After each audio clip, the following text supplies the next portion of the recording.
have horror stories about students text messaging in their classroom, and they are vehemently opposed to cell phones, think that they're very negative, and so forth.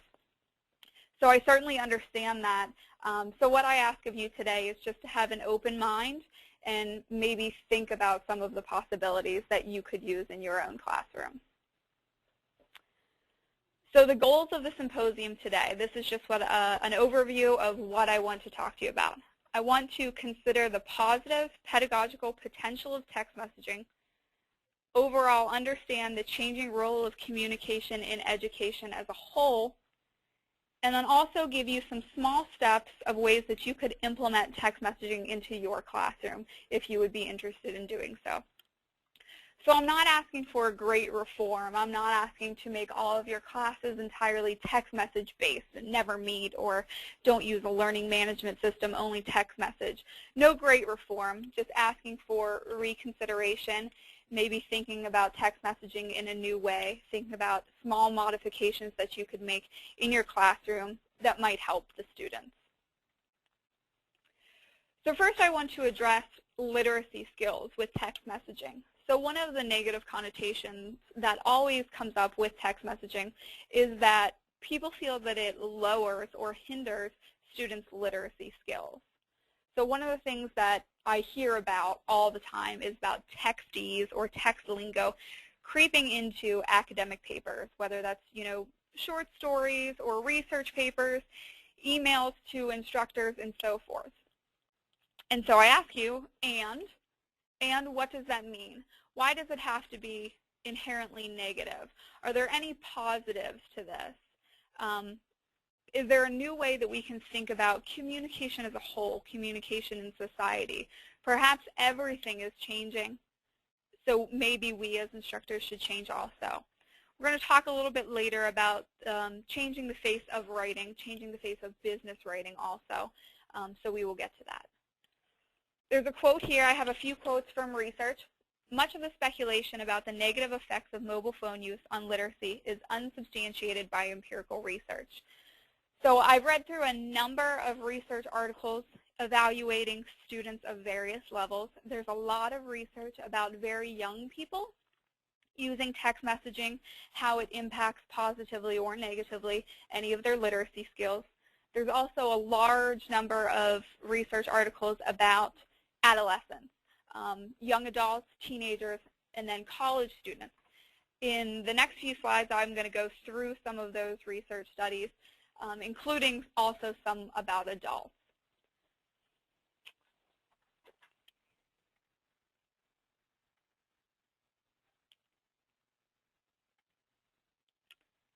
Okay. So automatically people feel that text messaging negatively impacts literacy skills.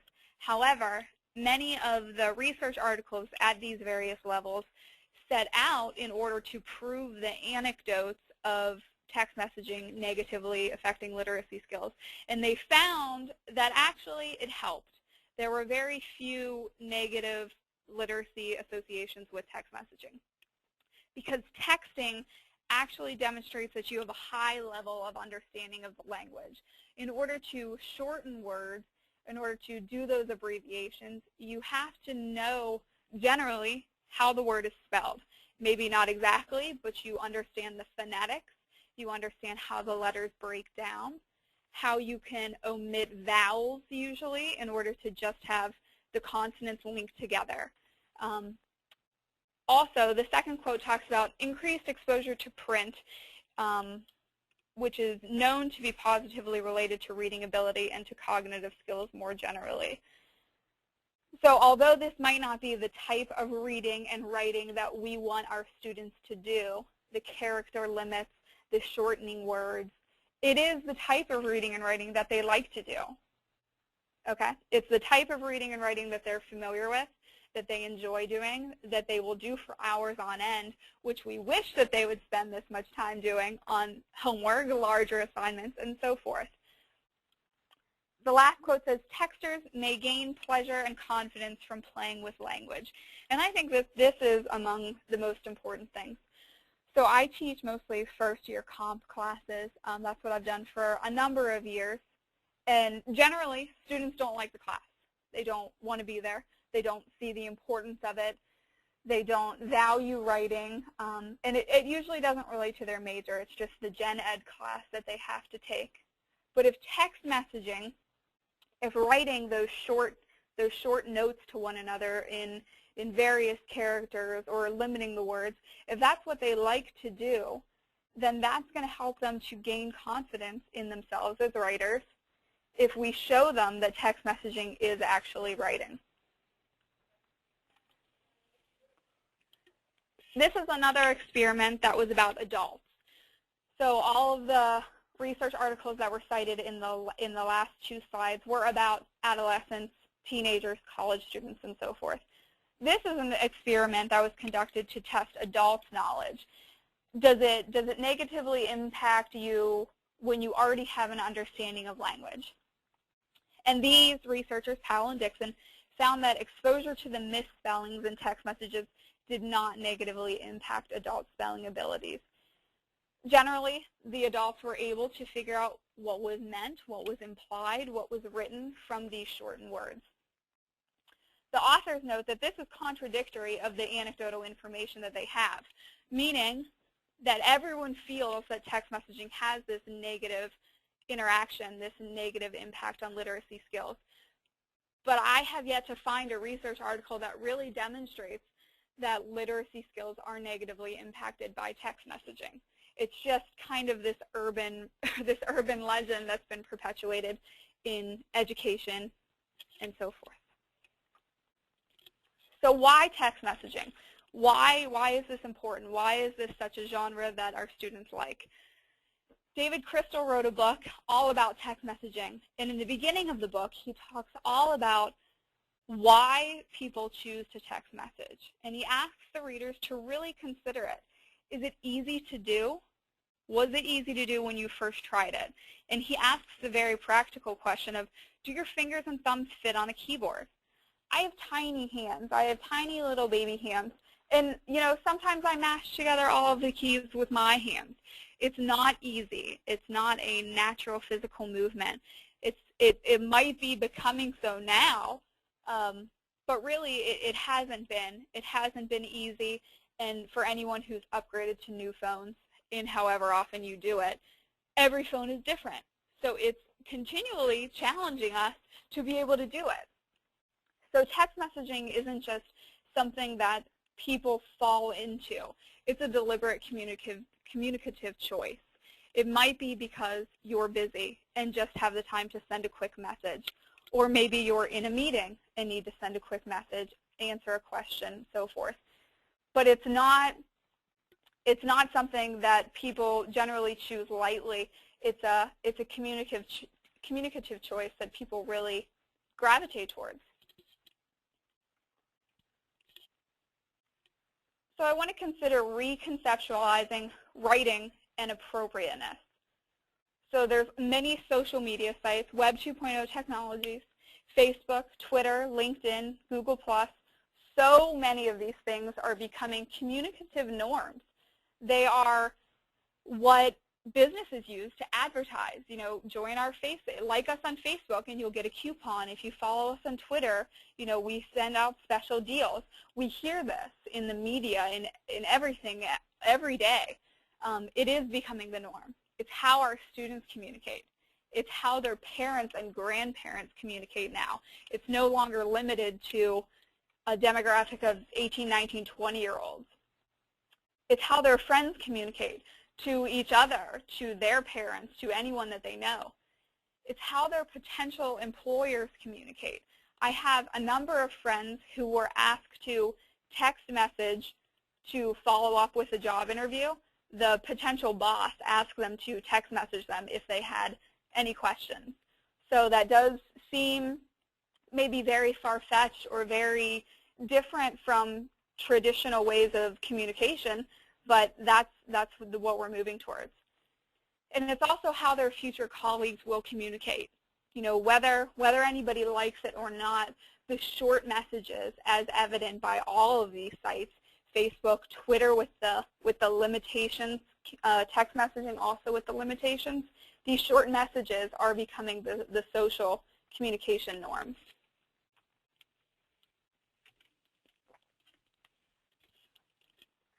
Social media is the new norm for educators. There's been a lot of information on Twitter about text messaging, about using any social media for education, for the purposes of inside the classroom, outside the classroom, supplementing learning, and so forth. If you are not on Twitter, there's a link here. This is for a blog site that talks about social media integrating into the classroom, challenges, successes, and so forth. I know that this is a long quote. This is what the cardinal rule of making PowerPoint presentations.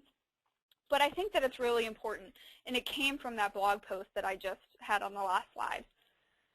It's a quote from an educator.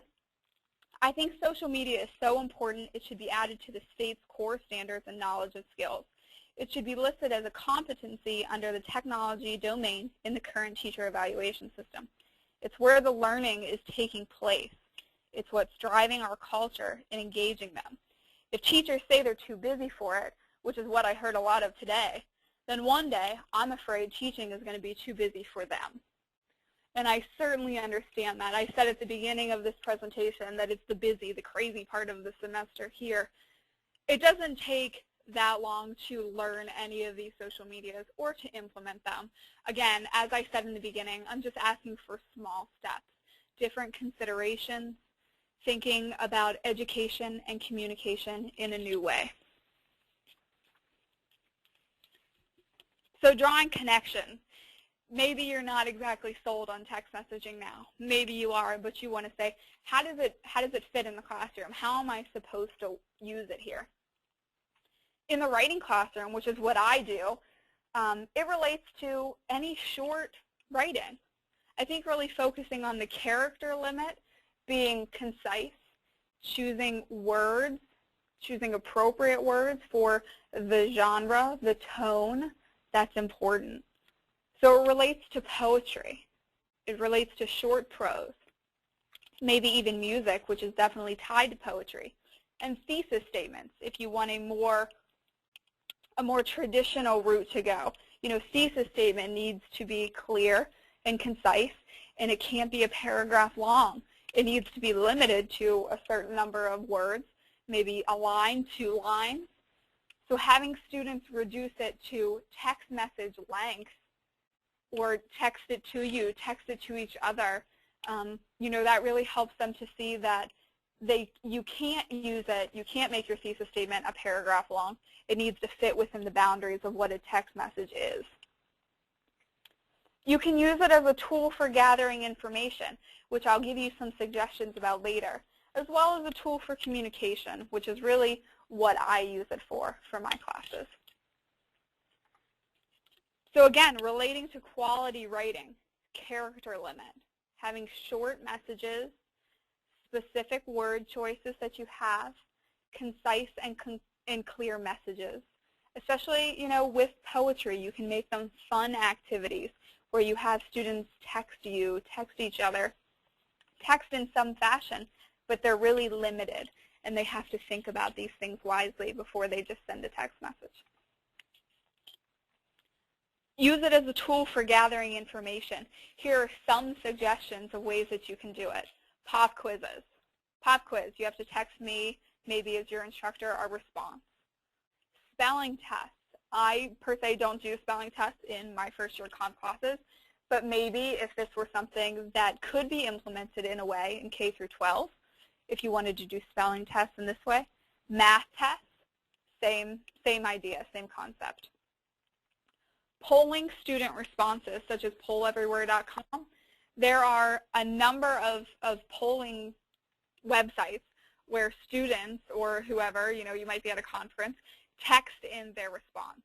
So, did you read this piece of literature? Yes or no? Who is the main character? So it could operate in potentially the same way as a pop quiz, maybe even the same way that you use maybe a smart board in your classroom where they come up and would click on a question, yes, no, multiple choice, and so forth. But it's a way for them to use a cell phone send a text message.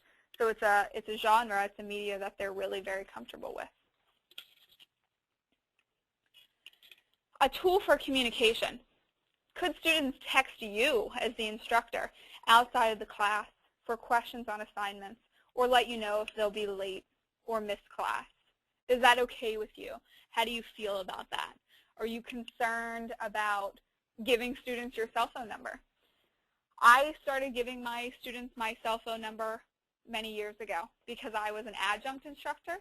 I was the traditional adjunct nomad, had no office, and spent the majority of time in my car shuttling back and forth between various campuses in order to teach.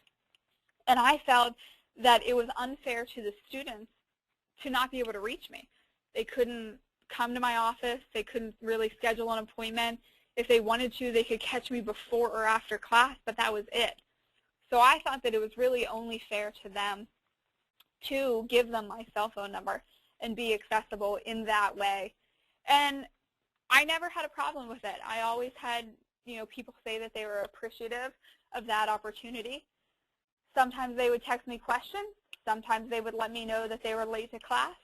I did have to ask everyone, please identify yourself. Say, Susie Smith, 11 o'clock class, whatever your question is, because I was teaching a number of different types of classes. But it really went well, and I know that the students appreciated that as an option. Could you text your students a homework reminder or an assignment reminder? There are actually a lot of things on Twitter now where teachers have their classes linked with a hashtag, and you can tweet the students and say, don't forget to read chapter 6, and attach the hashtag for the class. Same thing.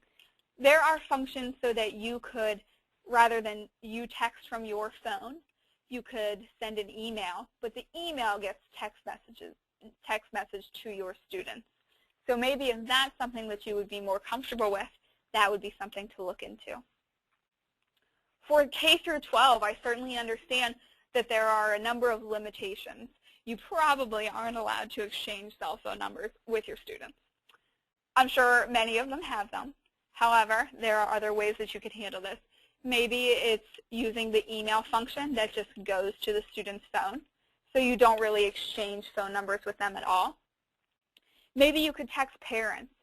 You might text parents to set up or remind about a parent-teacher conference. Anything. I'm not sure all parents would want to get text messages about homework, but perhaps they would. So, if it's something that you would be interested in trying and you have administration and parents that are interested in also pursuing it, I recommend, taking a look at it. Think of it as a possibility. I ask you to join the conversation about social media. Perhaps you're still not really sold on text messaging because, again, I know that a lot of people are just adamantly opposed to it. But there are so many options for you to integrate social media into your classroom, whether it's Twitter or Facebook or text messaging or anything else. So there are a couple blog sites that I have listed on here. The first, which I already mentioned, Ed Social Media. Look it up. You can connect to that. You can get emails from them. You can get updates. Follow them on Twitter. Also, alwaysprepped.com, which I just did a guest blog about text messaging for them too. So another website where you can just get ideas, little short snippets from them, from other educators. They have guest blogs from people about different things that you could do, ways that you can incorporate any type of social media into your classroom. If you are on Twitter and you don't already follow maybe some of these conversations, EdChat is a good one to go to. EdChat is always talking about social media, using technology in the classroom, how it could be enhanced, how the classroom students' learning is enhanced. Maybe you're not keen on just watching or listening to other people's conversations, and that's certainly fine. Many of the people that are on Twitter who follow EdChat or First Year Comp Chat or just First Year Comp link articles, maybe Chronicle of Higher Ed articles or so forth, to their comments. So sometimes it is just someone's opinion. Facebook should be used in the classroom. However, oftentimes there are scholarly articles attached to those. So that's something for you to check out too. Follow researchers. Ask them questions. Ask for help and ask for clarification. You know, just join Twitter. Make a Twitter account and see what happens. Follow just some people that you know. I only use it for work-related things, following things that are going on in my area of study, my field of study. I don't really use it as a personal account. But it is a way to get a lot of information because there's such a large amount of information and a huge number of people that use Twitter.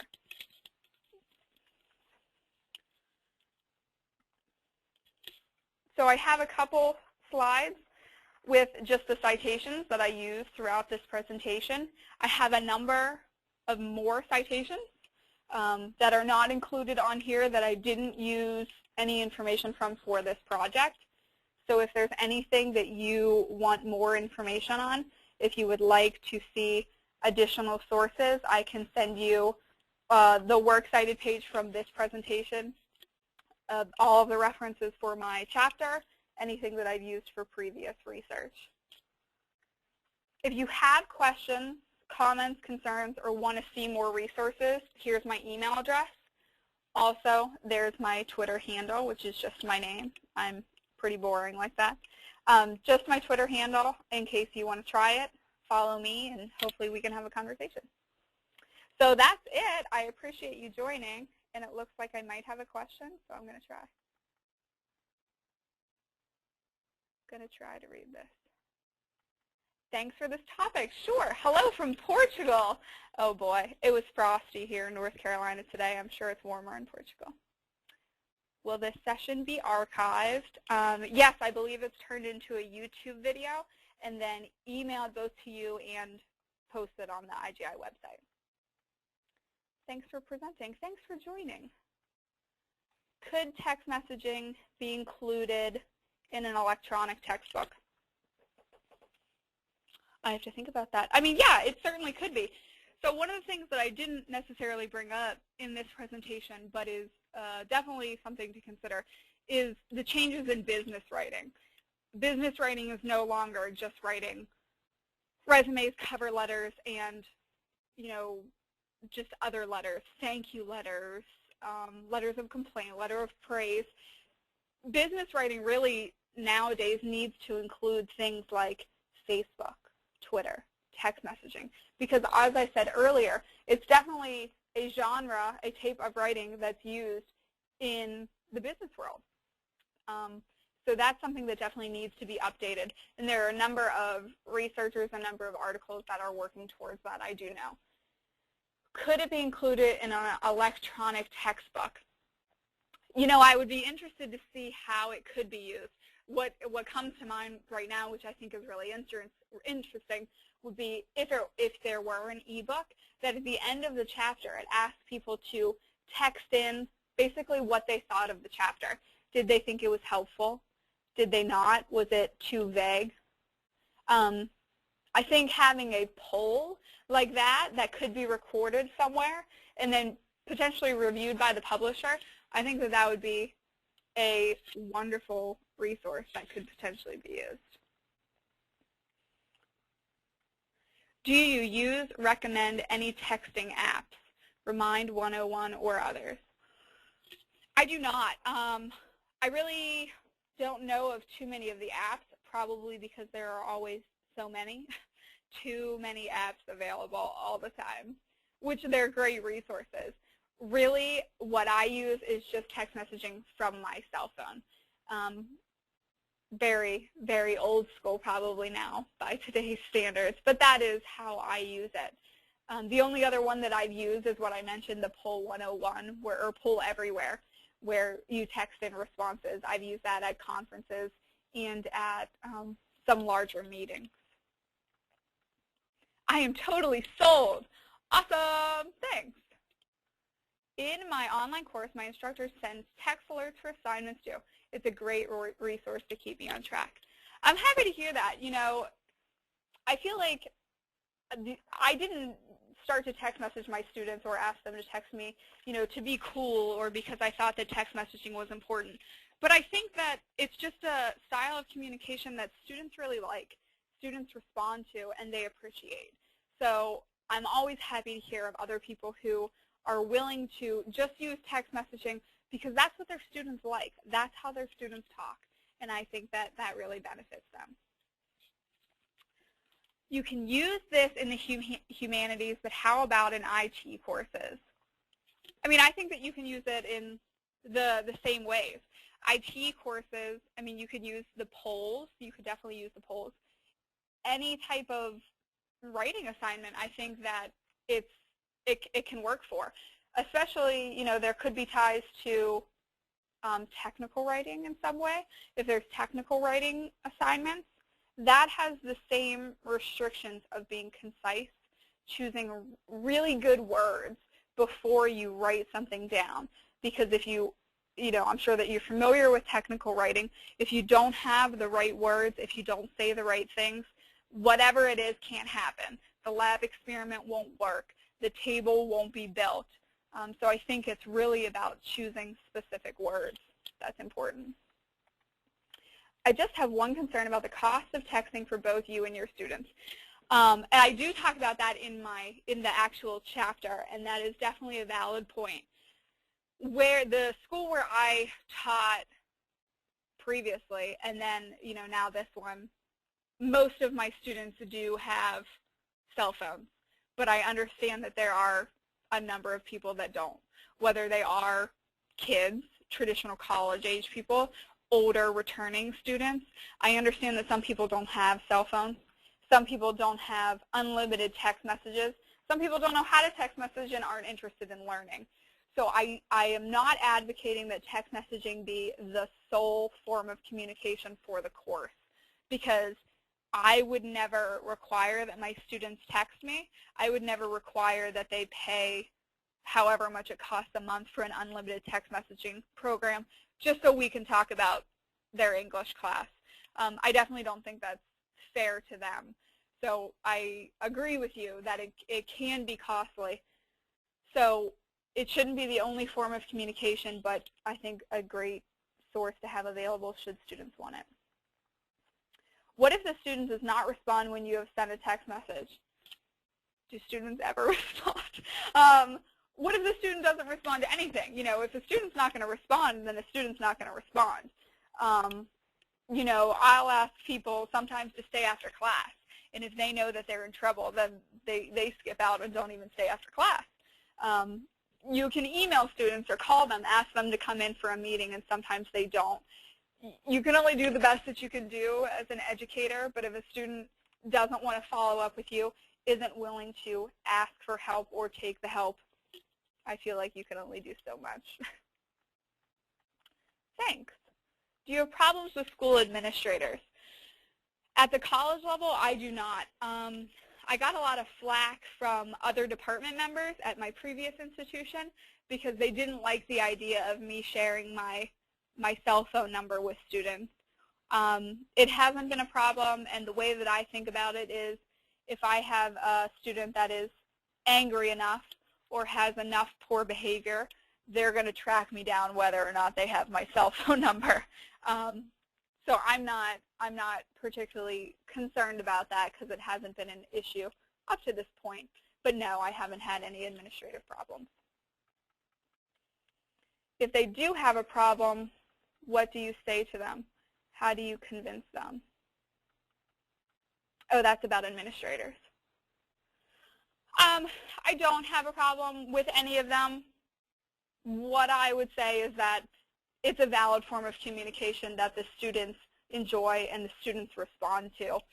So perhaps if the administrators are vehemently opposed to my text messaging them from my phone, perhaps we could come up with an alternative technology that the school pay for and I use. That seems like a likely alternative to me. Excuse me.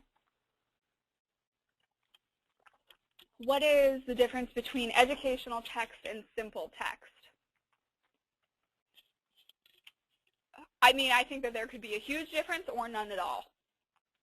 So perhaps the educational part would be maybe the assignments. If they're going to text me responses to a pop quiz or a poem or something from a homework, a one-line homework response, that would be more of the educational front. Perhaps their text message, if that's what you mean by simple text, would just be, I'm going to be late for class because I'm stuck in traffic. You know, that's obviously just a text message, same type of text message that they might send to their friends, say, I'm stuck in traffic, this is no fun, but they're sending it to me as their instructor instead. I did talk to my students about, you know, I asked them nicely not to text me when they're out drinking with their friends on the weekend, and I told them that I wouldn't bother them on the weekend either. So we did have an understanding of text messaging as a resource for asking questions, for asking things, or asking for clarification for things related to the class. Have you ever had a situation of text abuse while texting? You know, I really haven't. I ask the students, tell me who they are or identify themselves in some way. And just because, you know, if I don't know what class they're in, how am I supposed to understand their question or what they want? Really, it's been fine. I did have one angry student last year who then continuously tried to, she didn't text me though, she tried to call me over and over again. I feel like she would have sat outside my office and yelled at me, even if I didn't give her my cell phone number. She was just angry.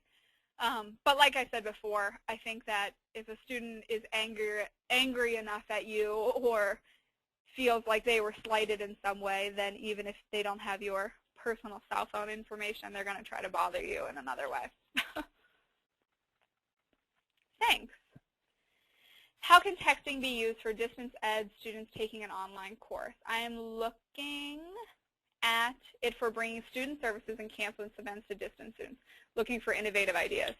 That is awesome, and I applaud your efforts. Before I was a faculty member, I worked in residence life, student services. Text messaging is definitely something that students in student services respond to. Adding distance ed students to student services is a tremendous step forward for you and for whatever school that you're at. So really, I applaud your efforts because not enough schools do that. I think that, you know, always asking students to opt into a program where they receive text messages about any campus events, whether they be educational or fun activities. I think that, you know, that's your place to start, is just get their permission. Or perhaps just text them, and then they always have the option to opt out. I think that text messaging students who are local to the area but still solely online students is a great idea, a great way to bring them back to campus. There are a number of resources which I did not include in this presentation, but I do have the references for that are about communicating with mostly research participants that are far away, and how researchers found it easier to participate with, or to have these people participate based on text messaging feedback, text messaging communication only. So if that's something that you would be interested in reading more about, I can send you those articles. Send me an email, message me on Twitter, whatever, and I can send you information if you want more on that. This is a great session. Thanks. What is the pedagogical value of using text messaging? I think it has a number of values. One being, it has the potential to cover many of the types of writing, types of communication that we already do. So if that's what we're learning in class, then that's its value. You know, it's a new way, it's a new type of writing, a new presentation of the words on the page, if you have that, of doing the same assignments that students are already used to doing. I think the biggest value is the communication factor, the being willing to talk to students in their comfort zone in a way that they appreciate communication, are familiar with communication, and I'm sorry, but sometimes they want the instant gratification of, I have a question, here is the answer. I think that that is a demonstration of the way that pedagogy is changing, the way that the face of education is changing, and communication within education is changing. And taking advantage of any of the new types of resources that students gravitate towards, I think is a great step forward. I understand you don't highly depend on texting, but you don't think that texting or interacting with some students rather than all of your students may raise questions of inequality. No, I don't think so at all, because I am available to my students in a number of ways. I am pretty much always on email, always. So if students don't text, don't want to text, then they email me. Since they had my cell phone number, I did have a number of students call me. So the students that don't text, they also have that option. They can call my cell phone. So there I am grocery shopping, answering questions about doing research papers. And I'm okay with that. I know that a lot of people wouldn't be, but I'm okay with that. I definitely can see why that you would say that it could bring up inequality, but I think of it you know, in the way that communication is already available between instructors and students. Even if I didn't give them my cell phone number or allow them to text me, there's a number of ways to contact me. Meet me before class, meet me after class, come to my office now, call my office phone, leave a voicemail, slide a note under my door, put a Post-it note, ask another teacher to ask me something. You know, there's so many ways to communicate. So if students don't want to ask a question or aren't willing to step forward in any of those X number of ways to ask something or ask for help, then I feel that that's on them. But I do feel like I am available in a number of other ways. I just think that text messaging is a great asset. Texas Arlington, awesome. Hopefully students will respond. I'm sure they will. I really think that that is a wonderful thing for you to do, really. I'm very happy to hear that. Text messaging language is different from ordinary languages. Supposing you don't understand the language, won't there be a mismatch? There are also resources to show, especially the citation that I had about the adults reading text messaging and understanding the messages. That was about they read a message, could they decipher it? Could they translate the text lingo into real language? And mostly they could. I mean, there were some small changes, some varieties in words or tone, but overall, I think that that is another thing that's proven to be false, more of an anecdotal concern, something that we think might happen, but research isn't showing that to be a negative. We'll message you, thanks. Awesome. Do you think that modern teachers should be 24 hours a day available to students during text messaging? Yes and no. That is another one of the things that people don't like about the text messaging thing is, you know, that students could get a hold of you at any time. I kind of have my cell phone on me at all times, so provided that it's not too late, which too late to me is after like 9 o'clock because I go to bed really early. I mean, if they're going to text message me at 11 o'clock at night, I'm not going to respond. Same as if they were to email me at 11 o'clock at night. They're not going to get a response until 7 a.m. when I wake up. I haven't had any students complain about that being an issue. You know, I texted you at midnight because I wanted a midnight response.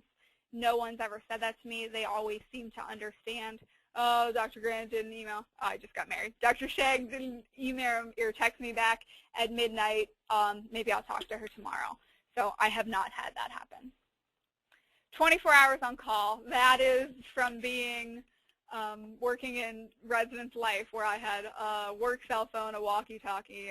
Yeah, 24 hours on call. Story of my life. What is the affordance of text messaging during summative assessment? Let me think.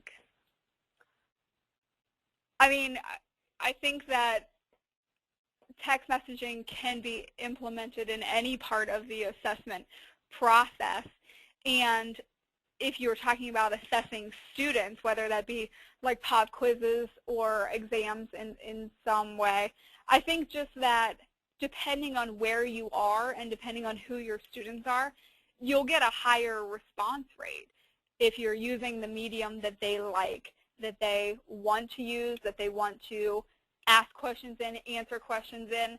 You know, if you were to text them a series of questions maybe about teacher evaluation, if they can just respond to it in 2 seconds and then get it off of their list of things to do, I think that that's good, rather than saying, there's something posted on Blackboard that I need you to do by Friday, when we know that sometimes it happens and sometimes it doesn't. I don't think that that was a very good answer to your question about assessment. So if there is something specific that you had in mind and you want to email me about it, I can do my best to give you more specific answers. How would you use texting in a very large college classroom? I would say use the poll everywhere option. It's similar to using clickers if your university has or you have ever used the clicker function. But doing the poll everywhere, something like that would afford students to sit there quietly, scattered all over the huge auditorium, and then text responses to a question, to a discussion board, to homework, whatever. What if you did get text message at 3 a.m.? Would you respond? Nope, I would never ever hear my phone. I would be way too asleep to hear it. Congratulations. Oh, thank you. It was lovely. Thanks. All right, that looks like all the questions. So really, if you feel that my answers to your questions were insufficient, you want more specific information about you or your university, your situation, please email me. Let me know your answer was no good and tell me what you need, and I'll do my best to help you. So thanks for coming. Oh, wait. Did you carry out any research to compare improvement in your students' academics? I have not. I have not done any of that research, partially because there are a number of qualitative research projects already out there about students of different levels and their involvement, some of which I included in this presentation, others of which I had. So it seems really like that has been covered to a certain degree. I know that, you know, every situation is different, every class is different, all universities are different, so it definitely warrants a place in research, but that is something that has definitely been covered. Thanks, everybody. I appreciate it. I'm going to switch it back to IGI. Thanks, everybody. Have a great day.